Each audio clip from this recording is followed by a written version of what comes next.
Welcome to Mr. Magazine, the home of celebrity truth told with cinematic intensity. If you adore stories where stardom meets raw emotion, don't forget to subscribe, hit like, and if you really want to support us, tap that join button to become part of our exclusive inner circle.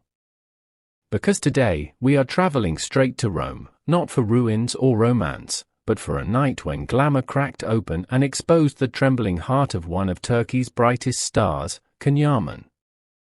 What happened at the Rome Film Festival this year wasn't just a red carpet spectacle. It was an earthquake beneath the polished marble of fame, a moment where control, pride, and heartbreak collided under flashing lights. Every October, Rome glows with cinema's golden dust. Paparazzi flood the streets, the red carpet turns into a battlefield of beauty, and every star wants to be remembered for their smile. But this year, what people remembered was not elegance, it was the storm behind it. Yaman, dressed in a sleek navy tuxedo, walked the carpet like he was sculpted for the spotlight. Cameras loved him, journalists shouted his name in 2 languages. Everything seemed perfect until a question cut through the crowd like a blade. An Italian journalist smiled and asked casually, "Did you see Demet's success at Cannes?" For a split second, his face flickered, not with anger, not yet, but with something far deeper. His eyes searched the crowd as though he had heard a ghost's name. He smiled, politely, briefly. That tiny, fleeting reaction foreshadowed what no one could have predicted, a complete emotional unraveling only hours later. After the premiere of Sandakan, Yaman's highly anticipated international series, a press conference followed. The room was full, lights, reporters, tension, all eyes on Cannes. He began speaking with his usual confidence, answering questions about his projects, his Italian collaborations, his career growth. But then came the question that detonated the calm. A Turkish journalist leaned forward and asked, "Mr. Yaman, people still wonder, why did you and Demet Özdemir part ways? And could there ever be a reunion?" The air changed. You could feel the temperature drop. Can's expression hardened, his shoulders stiffened. He inhaled deeply and said quietly, "This festival is about film, not private lives. Asking questions like this is disrespectful to me and to this event." But the journalist, perhaps sensing opportunity, pushed again. "But your fans are still curious." And that's when the dam broke. Can's tone cracked, his voice sharpened. "Let my fans care about my work, not my past. My personal life is not for public entertainment." He struck the table, and silence swallowed the room.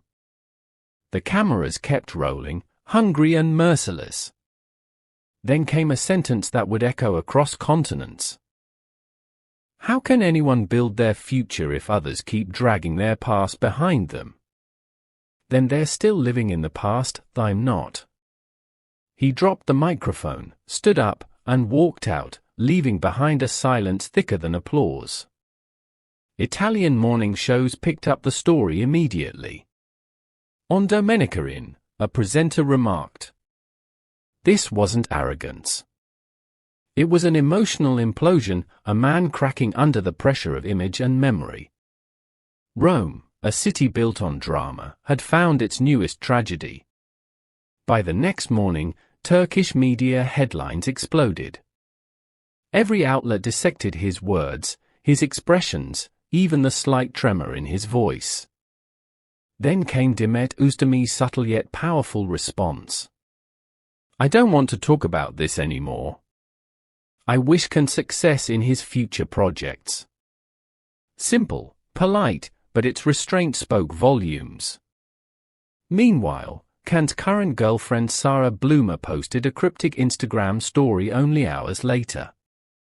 The background was grey, the text white, no emojis, no tags. Respect yourself enough to walk away from anything that no longer serves you. Was it support? A warning? Or quiet disappointment? The internet had theories, but Sarah herself remained silent, which, in the digital age, only made the message louder. After leaving the festival, Can didn't attend the after-party. Witnesses saw him entering the Hotel de Russie through a back entrance near midnight. No girlfriend. No manager. Only 2 security guards. Hotel staff described him as silent, composed, but visibly shaken. He went straight to his room without saying a word. That silence lasted until morning. Italian television invited psychologists to analyze the footage. One clinical expert said on air, Yaman has likely been suffering from emotional burnout for a long time. The pressure to appear perfect, the constant comparisons to his past, and the never-ending scrutiny, these forces can fracture even the strongest personas. The analysis resonated with viewers. For years, Can had been portrayed as unshakable, a man of discipline, charisma, and control. But that night, people saw something else, a man exhausted from being an ideal. And perhaps, for the first time, audiences empathized rather than idolized him. The next morning, Can's manager released a brief but striking statement to the Italian press. What happened yesterday was unfortunate. Can has been under immense pressure for months. Every word he says, every gesture, is magnified. Yesterday, he simply asked for respect. The phrasing drew attention, simply asked for respect. Fans read it as quiet approval. Critics saw it as subtle criticism. But everyone agreed on one thing: this was the first time his team admitted that the actor's mental load was too heavy to bear alone. For some, the Rome incident was an outburst, a bad day. For others, it was something much more human, a cry for space in a world that gives none. Because Yaman's life now seems divided between 3 stages. The spotlight, where every move becomes a headline. The past, personified by a relationship the world refuses to let him forget. The self, the one trying to exist between applause and expectation. He is, in many ways, a modern symbol of what fame does to emotion, how it freezes people in their most public pain and then demands they smile again. So tell us, Mr. Magazine family, do you think Can overreacted? Or was he right to draw a line between art and intrusion? Would you have done the same if your private wounds were turned into headlines? Drop your thoughts below, and don't forget, your voice shapes what we cover next. Hit like, tap subscribe, and click join if you want to support open, honest storytelling that digs beneath the surface of fame. In the days that followed, Can remained silent on social media, no photos, no apologies, no explanations. The silence itself became a statement. Italian media nicknamed the event the heart that broke when the star shone brightest. Some commentators even compared it to the classic tragedies of cinema: beauty, tension, and collapse, all rolled into one unscripted moment. Meanwhile, supporters flooded his past posts with hearts and words of encouragement, reminding him that imperfection is not weakness, it's humanity. The more cynical voices wondered whether Can's meltdown might harm his career. But those who truly understood the cost of celebrity saw something different: the painful honesty of a man trying to reclaim himself from the narrative others keep writing for him. And that, dear viewers, was the night when Rome witnessed not just another film premiere, but the unmasking of a star.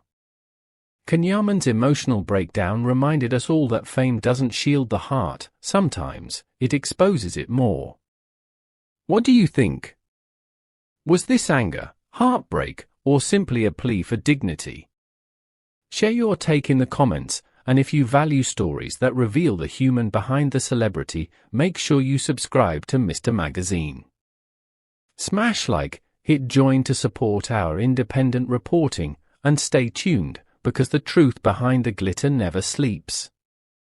Until next time, keep watching, keep wondering, and remember, behind every shining star, there's always a story the lights can't hide.